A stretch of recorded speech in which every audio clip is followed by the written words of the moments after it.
Indira of India.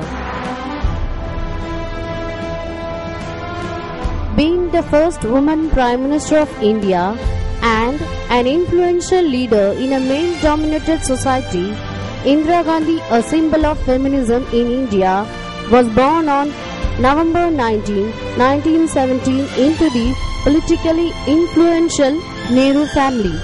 Her father was Jawaharlal Nehru and her mother was Kamala Nehru.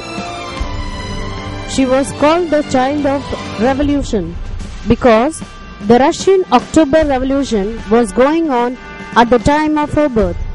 When someone remarked that the child could have been a boy, her grandfather Motilal Nehru said proudly, "This daughter of Jawahar may prove to be better than 1,000 sons." How prophetic he was!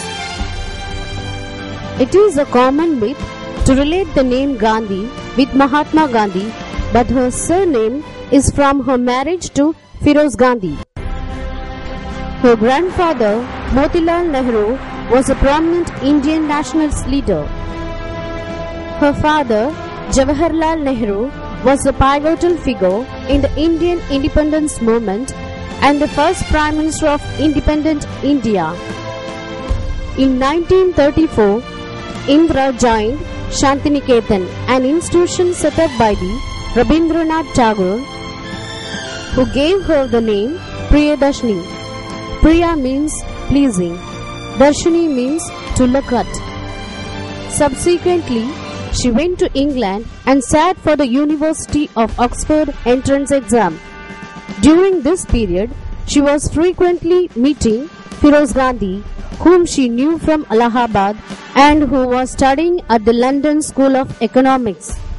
She married Firoz in 1942. She served her father unofficially as a personal assistant during his tenure as the first Prime Minister of India. After her father's death in 1964, she was appointed as a member of Rajya Sabha Upper House and became a member of Lal Bahadur Shastri's cabinet as a Minister of Information and Broadcasting. The then Congress Party President K. Kamaraj was instrumental in making Indira Gandhi the Prime Minister after the sudden demise of Shastri. Gandhi soon showed an ability to win elections and outmaneuver opponents. She introduced more left-wing economic policies and promoted agricultural productivity. She led the nation as Prime Minister during the decisive victory in the 1971 war with Pakistan and creation of an independent Bangladesh. Mrs. Indira Gandhi's tenure as the Prime Minister was momentous in the history of modern India. Indira created the Vanara Sena movement for the young girls and boys, which played a small but notable role in the Indian independence movement, conducting protests and flag marches as well as helping members of Indian National Congress. A national nuclear program was started by Gandhi in 1967 in response to the nuclear threat from the People's Republic of China and to establish India's stability and security interests as independent from those of the nuclear superpowers.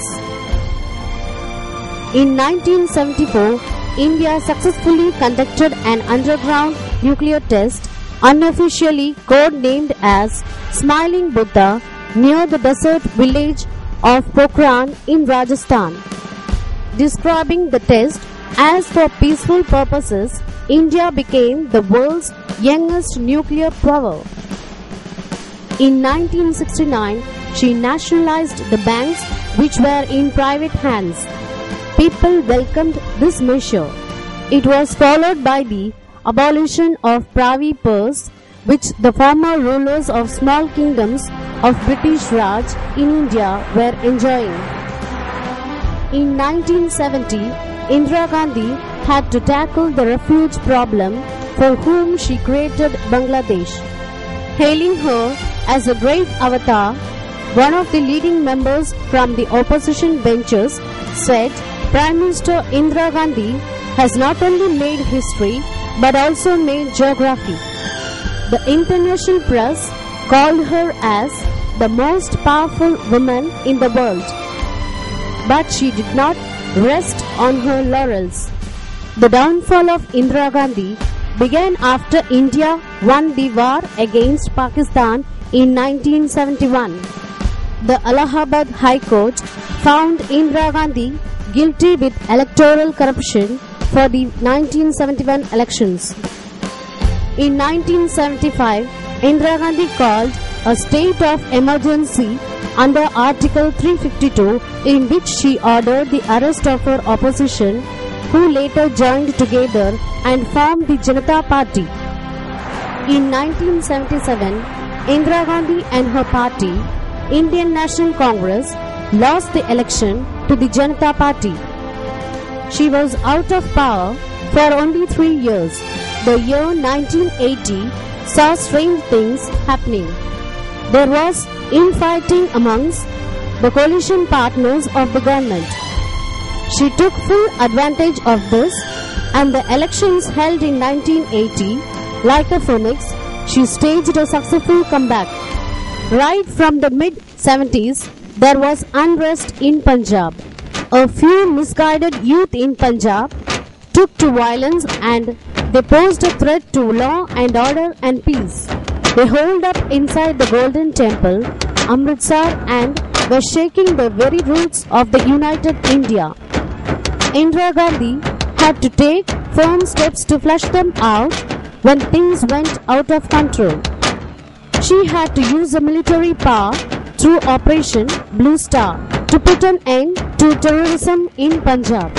The threat to her life never deterred her from functioning effectively. At 9:16 a.m.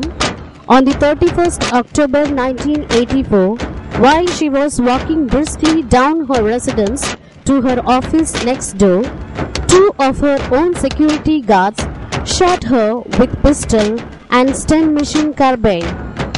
Her frail body could not withstand the onslaught of so many bullets, and she fell. A day earlier, she had declared from a public platform in Orissa, "Attempts are being made to eliminate me, but I shall preserve the unity and integrity of the country till the last drop of my blood." She shed much blood on the land that she loved so much and hugged her Mother Earth, which she always loved and protected. In her honor, the International Airport at New Delhi is named as the Indira Gandhi International Airport.